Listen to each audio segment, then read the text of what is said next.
Greetings, earthlings, light beings, human beings, all you beings. Greetings. I greet you from the Emerald Oasis. That's where we at, the Emerald Oasis. So you're getting greeted from a special place. Anyway, hope y'all enjoyed y'all weekend. Hope everything is good. The start of the week for you. Hope everything is moving the way y'all want them to, or the way you ordering them to, because that's how they really move, how we order them. So be mindful to order your days coming, or the day you're in, to be the way you want it to be, the way you desire it to be. Why should it be any other way, other than how you like it? Anyway, remember to go to YouTube and check out the Jamaican episode of the Holistic Journey. Leave comments, please. We're trying to get this thing rolling. So I would appreciate it if you guys would go and check it out. And trust me, it's a treat. I done checked it out just about my third time. Every now and then I look at it just to make sure I'm catching everything. I'm not missing anything that needed to be adjusted. But it's all good, man. I mean, I like that. I like the episode. It brings back nice, fond memories of being in Jamaica, I mean, because it's not the same as it was last year when we was there. Melissa went through and did some rearranging to that place. So, to see it vibrant the way we remembered it, hey, man, I love it. It made me feel good, okay? So, the same way I felt when I went out, me and Aja went to New Orleans, man, it didn't feel the same no more. I was like, man, I remember all the magnolia trees used to be on the street, and I can smell them. That's why I love magnolia to this day. And man, the street wasn't lined with magnolias. I was like, what is really going on here? It was not the same New Orleans that I knew. So Jamaica is the same way. Both had to suffer through hurricanes to get rearranged for whatever reason. They always come out, I feel like, better, because everything that happens never happened for negative. It always happens for the better of everything. So as long as we're aware of that, we good. Hey y'all, I'm gonna be reading the chapter from the book. For all you guys that have it, I know you probably already read this chapter, but I think it's a wonderful chapter because it's about erasing personal history. And we don't realize how much our... Babe, John Claude just joined. Hey, greetings, Brother Claude. Hey, Deep Roots, man, it's good. I appreciate you coming on, bro. Shout outs to you. I want to have you come on the show, so we're going to talk so we can see about having you come on so you can share some of the knowledge that you have with these youngsters and everybody who participate in this show. And not only them, but me too, because I love sitting and talking with you, brother. It's always a pleasure. It's always a learning experience, and our life should be about gathering knowledge. So with that being said, I appreciate you joining in, bro. We're going to start in erasing personal history. It says, we are magical beings who have relegated ourselves to being mere humans. Not great humans, mere humans. There's a difference. We possess all this power within us, but we're scattered. We've scattered it throughout our interactions with people. And now we're walking around operating on low batteries, low energy. Consider it this way. With each emotional encounter, you invest some of your energy. Every disagreement, heartbreak, trauma, and instances of disappointment, whether it's yours or theirs, capture fragments of your life force. You hear that? No matter what the interaction, it captures fragments of your life force. Remember that when you're interacting with people.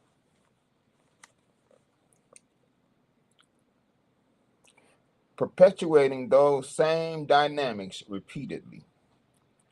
Have you ever noticed how thinking about certain people still trigger feelings in you?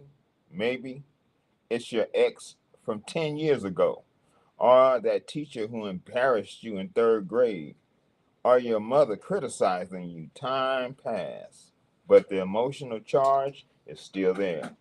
That's because part of your energy is still tied up in that relationship, still trying to resolve something that happened in the past.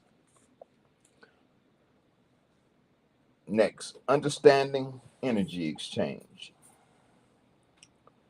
This is some Toltec wisdom I'm about to share with you, and it's most powerful technique for personal transformation that exists on this planet. Well, I'm gonna say that I have experienced that exists because I've used a lot of techniques, but I only like to speak on the techniques that have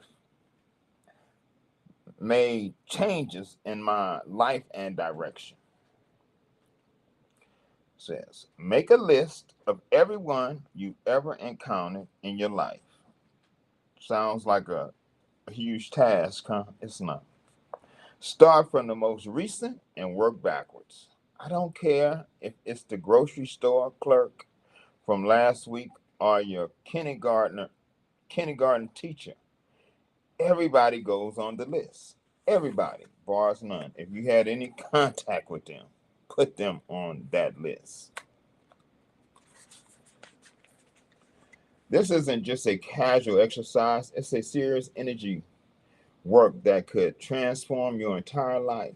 I'm referring to creating a comprehensive inventory of everyone who has had any emotional impact on you, whether positive or negative.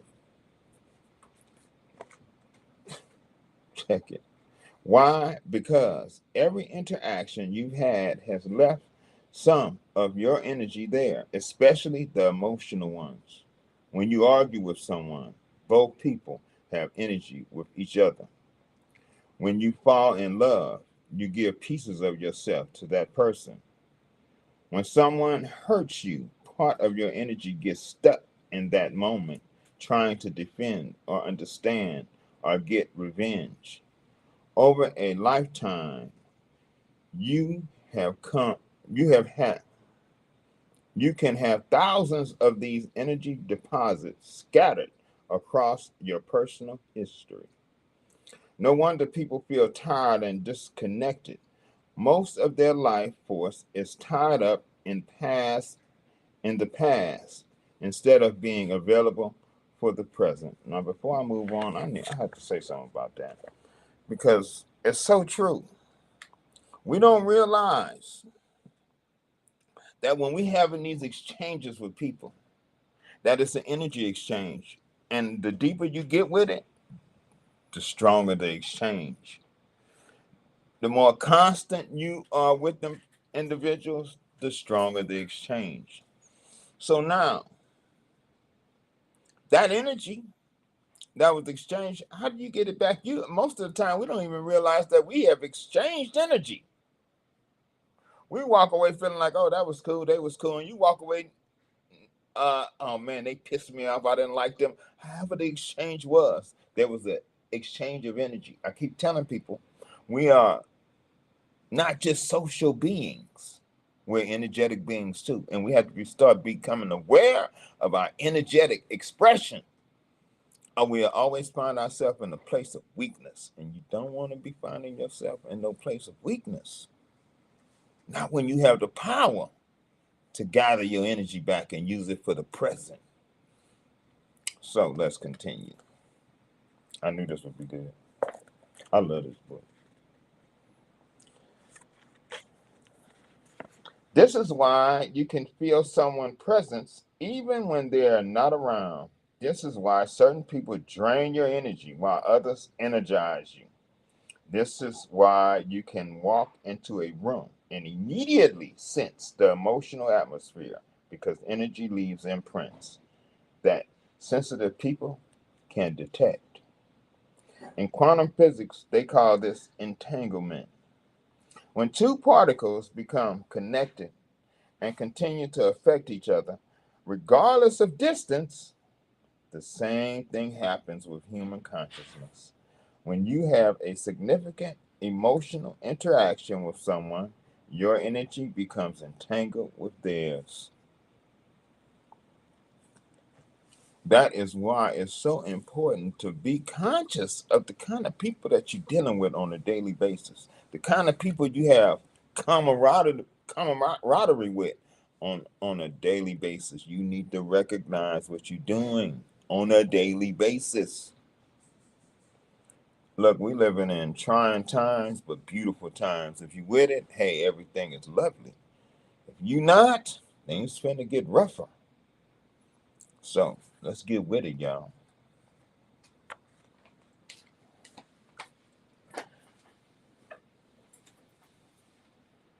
This isn't necessarily a bad thing. Love generates beautiful energy, entanglements that may endure for lifetimes. However, traumatic or conflicted relationships lead to chaotic entanglements that deplete your energy, trapping you in the past. Fear comes from personal inventory. All fear comes from your inventory, from past experience where you got hurt, disappointed, or traumatized. When you recapitulate those experiences, you reclaim the power that got trapped in those moments. I know you just heard me say recapitulate. Recapitulate is what you're doing when you make this list. It's a recapitulation. It's a list for recapitulating those events. So, what is recapitulation? I'm gonna share with you what recapitulation is. It's a technique whereby you use your breath. You get by yourself. I don't care, as long as it's a place where you can be quiet and alone. And you start the breath, and you pick any person you want and pull any item out of that scene while you was with that person to your mind. And what recapitulation does, it brings that event back so that you can extract the energy that was exchanged in that moment. That's some powerful shit. Because when you think about the people who have lived a whole lifetime and never recapitulated the agony sometimes that they go through, not knowing even why they're going through agony. Why? Because they have all these unresolved issues, energies attached to them. And all you brothers out there who like going picking up these prostitutes, imagine what you're getting. We don't think about those things when we're thinking about our physical satisfaction. How you women out there who's, oh yeah, girl, I keep, I had to get mine. Yeah, you get more than what you thinking you getting.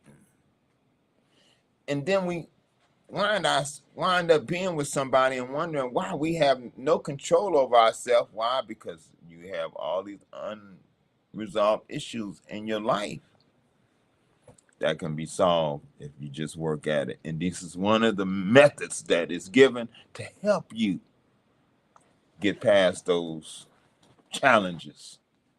Let's continue.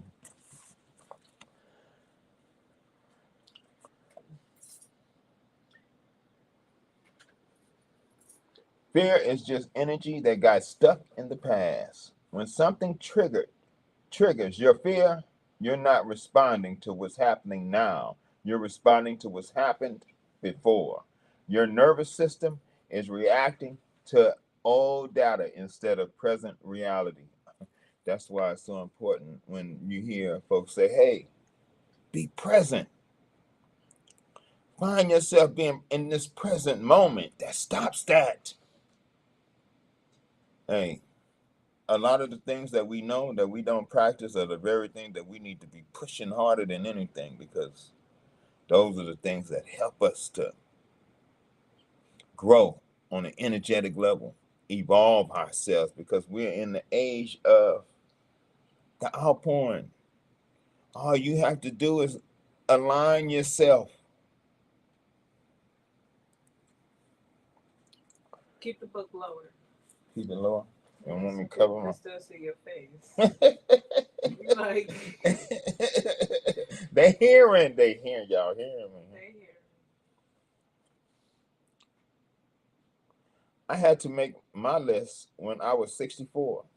I've had encounters going back to my childhood that still affected me. Relationships from decades ago that I thought I was over, but were still influencing my emotional reactions. There was this girl in high school who broke my heart. 40 years later, I'm in a completely different relationship, but I'm still carrying defensive patterns that started with her. I'm protecting myself from hurt that already happened, limiting my capacity to love fully in the present. Once I recapitulated that relationship, once I breathed my energy back from her and released her energy from me, those defensive patterns dissolved. I felt like I got a whole new battery pack for my heart. Imagine. That's no joke. We don't realize how a little thing that happened so long ago when and when you're young, you're so impressionable because it's like, you get this idea of what love is and they telling you what it is all on the TV and you watching all this stuff and all of a sudden you meet somebody who you feel like, oh, I love them. This damn feeling comes over you. That's crazy, man. It's like, what in the hell is this? And you lose it. And when that works out, as it always do, to its end, to its completion, both parties leave feeling like they've been wrong when that is never the case. It's just we haven't been taught Are you in control of that? of the feeling. Yeah. No, Are you you're in not. control? Not at that moment. So Because you're just experiencing something that you know absolutely nothing about. So when it hits you and you've been influenced by what you've heard already about what love is, and you feeling all these emotions and feelings going through you that being directed towards this one person, and they're doing the same thing back to you, oh, that sends off a hell of an electrical charge to us. And that is captivating. I mean, of course it's captivating. I just asked, could you control it? And you said no. So that's You very can't. good. Yeah, absolutely. But okay. You can? Yeah, absolutely. If you taught to, who teaches you that? I wasn't taught, and most of the people I ran into wasn't taught that as a kid, as a teenager. I mean, this is this thing what our parents teach us. Everything that glitters ain't gold. They don't So, teach you nothing about love, though. You just see their interaction, but they don't tell you, girl, let me see that. Well, maybe your parent did, mine didn't. I'm saying nobody have the capacity to teach you how to deal with feelings that are totally foreign to you. They can't even describe that feeling because everybody experienced it on a different level. And that's all I'm saying. It's not that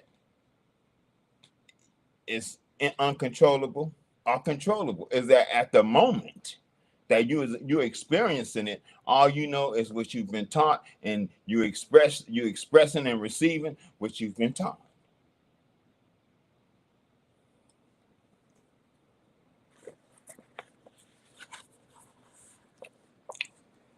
The recapitulation technique. Here's what you're going to do with that list. Take each person one at a time and use your breathing to recapitulate the energy you left with them. This is an ancient Toltec technique that Don Juan taught Carlos Castaneda, and it's probably the most potent method for energy retrieval that exists, that I've encountered. Inhale and imagine drawing your energy back from the interaction. Exhale and let go of any energy that doesn't belong to you. It's straightforward, yet it can be just as challenging and profound.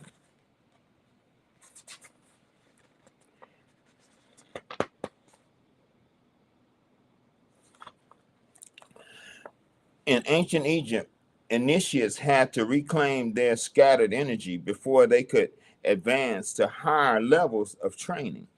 They understood that you can't access your full power when pieces of yourself are scattered across time and relationships. The Egyptians referred to this process as gathering the fragments of Osiris. According to the myth, the god Osiris was killed and his body was scattered across the land. His wife Isis had to find all the pieces and put them back together before he could be resurrected. This myth represents the spiritual process of recapitulating your life and reclaiming your scattered energy. The Toltec referred to this as stopping the world. When you recapitulate your life systematically, you stop the momentum of the past from controlling your present. You become free to create something new instead of just reacting to old patterns. That in and of itself is a mouthful, okay? Because we're so geared to act out of the patterns that we've been taught that we don't even realize we have a pattern. This is how we conclude these kind of acts. That's just the way I am. That's just the way I've been. Well, who's to say you just can't change? And we use that kind of language when we talking and standing on some shit that ain't even worth standing on. And yet we defend it wholeheartedly. What is wrong with us? Why do we do that? Why do you think you do it? Because we're not disciplined. We don't like disciplining ourselves, man. We have all these unresolved issues out here that we don't deal with, and then we come to a relationship feeling like we whole. Whole what? Wholly full of shit. That's what we be. So then, in order for you to become the type of individual that you think people see you as, is to recapitulate all the ugly, all the good, all, until you lay yourself bare. Nothing. That's why you hear in a lot of ancient texts that you have to die. Die to what? Die to that individual that you created. As we're growing, we're creating this personality, this individual that we think we are. We're not that. That's why when they ask Jesus, who do they say? Yahweh, who they say? Who do they say you are? Who you say you are? He said, I am. Period. I got to tell you, I'm this, I'm that. I am. That's what we all are. We're everything and nothing. It's hard for us to conceive ourselves of that, but when you think about the expansiveness of infinity, you realize that, man, how nothing you really are. And yet we're a part of everything. What makes us everything. That is amazing when we really contemplate that kind of thought. Them the kind of thoughts we should be thinking instead of the garbage that we allow to run through our head on a constant level. That's why I say, sometimes shut your TV off, shut your radio off, shut all that stuff off and tune into you. Find out what's going on inside of you. And to do that don't mean you have to be sitting still. You could be doing a whole lot of stuff. Just don't have no distractions. Don't have nothing other than what you want going in your head, going into your head.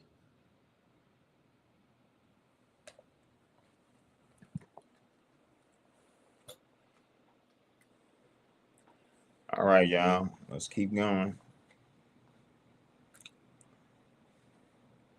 The systematic approach. Here's a specific technique. Sit comfortably with your spine straight, eyes closed. Bring the person to mind. See their face. Remember specific interactions. Turn your head slowly to the right as you breathe in through your nose. Visualize pulling your energy back from that person. Turn your head slowly to the left as you breathe out through your mouth. Release any energy that belongs to the other person. Repeat this sweeping motion for for 10 to 20 breaths per person. Feel the energy returning to your body. Notice any sensations, emotions, or memories that arise. The head movement is critical because it helps sweep your energy field, like you're gathering scattered pieces of yourself and bringing them back home. This isn't just mystical mumbo jumbo, it's practical energy management. Consider it from a chemistry standpoint. Energy cannot be created or destroyed, only transferred. Throughout your life, you've been transferring your energy and are now calling it back home. Y'all hear that? It's been an energy transfer from the moment we've been interacting. So yeah, it just like a lot of folks go through their whole life and never fast, where fasting is it's essential to living. To go and never stop eating means that you have not had 1 ounce of discipline in your life. You have to discipline yourself. And eating is one of the things that helps us to learn how to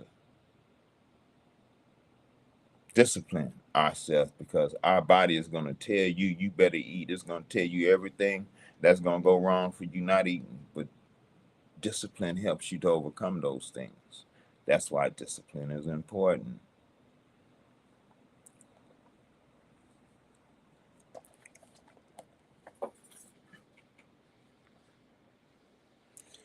All right. So hey, so you are coming up on 30 minutes. So just to let you know. All right. I'm just going to read this next finish this Sure. paragraph and read one more I love paragraph. it. Read as much as you want. And we're going to open it up for discussion, because I want y'all to discuss it. I hope y'all been reading this book so we can discuss this stuff, man. You've been transforming your energy and are now calling it back home. You can't just do this randomly. You've got to be systematic about it, working through your list methodically. Some people may need to be recapitulated multiple times. Significant relationships might take weeks or months to fully clear. Y'all hear this? This ain't something you just doing. Oh, it's done. No, it's I've just made another list and start having to add to it, because it's times when you sit and you start thinking about people, and a lot of people are related to certain jobs that you had, that you forget about those people, but then you remember the job, and then you go, oh yeah, this job, and you write the job down, and when you write the job down, all these people start falling right into the place with the job. So it's different ways to make your list. Make your list so that it's comprehensible to you, that you can use that list as a means whereby it's a tool to draw your energy back to yourself. Because the most important thing is that you get the energy that's necessary for you to catapult your consciousness to another level. Because it's ready, it's waiting for us. We are waiting for ourselves to be who we are. Need I say that again? We are waiting for ourselves to be who we are. Simple. So be good to yourself. Surrender to yourself. I can't think of no better thing to surrender to other than yourself. We like surrendering ourselves to everything but ourselves. So, any questions before we end this? I didn't even finish the chapter for real. I mean, You can go on. It's a lot of chapter left, but I ain't gonna be able to finish this before we done. Yeah, you don't want to give it all to them anyway. Like, they need to go get the book. Yeah, that's the. Yeah. You getting teased. You getting teased. Yeah. Sound bites. But yeah, that was a nice part of that chapter. So, and that's one of the shorter chapters. It is. I was reading the one on relationship. Man, that had me working on that relationship one is, man, that had you working on yourself. It makes you work. You be like, oh man, what? and make you look at yourself differently. Hey, I'm here trying to help myself and hope that what I do can help you too. Because again, we're made from a mold. We all come from a mold, man. The mold of man is where we all come from. And seeing that we all part of a mold, that mold has a expression so powerful that when a lot of folks see the mold, they think they seeing Jesus. They think they seeing God radiating, and what they really seeing is the mold that they came from, the mold of man. It's amazing when we really think about what we really are. We're powerful beings, y'all. We just need to start shifting our point of reference and quit putting it all on the social aspect of our existence. Because remember, we have an energetic aspect to ourselves as well as a social one. And as of late, everybody is just caught up with their social interactions. That's why they have social media, and that's why it's doing so damn good. Because now people get a chance to hide behind their computers and their phones and say things that they would never say to your face, but they'll say it on that chat in that message room or wherever they talking from. That gives us a false sense of ourselves. Because you should be able to say whatever you need to say to anybody face to face. That shouldn't ever be a problem. Ever. So, with that being said, if there's no questions, I'm getting ready to end this session, y'all. And I hope you guys enjoyed that little segment, that little snippet from the book, because hey, it's good. It's good.